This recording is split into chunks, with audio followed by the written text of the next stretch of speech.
মুর্শিদ কুলি খাঁয়ের পর যে দুই রাজা ছিলেন তারা হলেন সুজাউদ্দিন মোহাম্মদ খান এবং সরফরাজ খান। সুজাউদ্দিন মোহাম্মদ খান ছিলেন মুর্শিদ কুলি খাঁয়ের জামাতা এবং তিনি মুর্শিদ কুলি খাঁয়ের মৃত্যুর পর নবাব হন।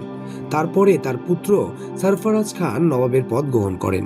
সুজাউদ্দিন খান 1728 সালে মির্জা মোহাম্মদ আলীকে আলীবর্দী খাঁ উপাধিতে ভূষিত করেন।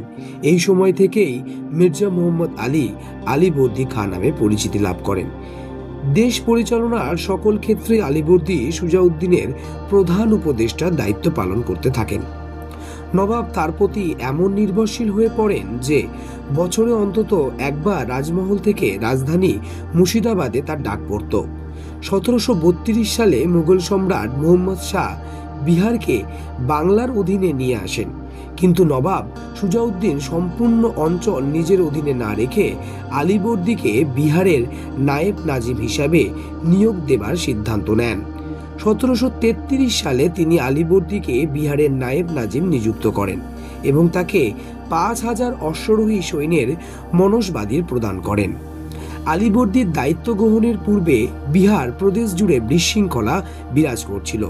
বিহারের জমিদাররা নবাবের অবাধ্য ছিলেন এবং তাদের অনেকেই লুটরাজে লিপ্ত হতেন।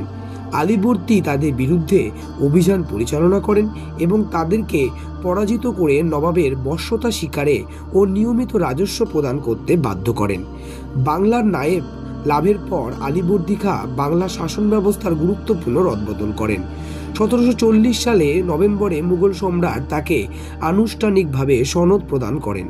নবাব পদে অধিষ্ঠিত হওয়ার পর আলীবর্দী বিভিন্ন সমস্যার সম্মুখীন হন এবং পরবর্তী এক যুগে তাকে দেশীয় ও আফগান বিদ্রোহী, মারাঠা আক্রমণকারী সহ বিভিন্ন শক্তির বিরুদ্ধে সংঘর্ষে লিপ্ত থাকতে হয়।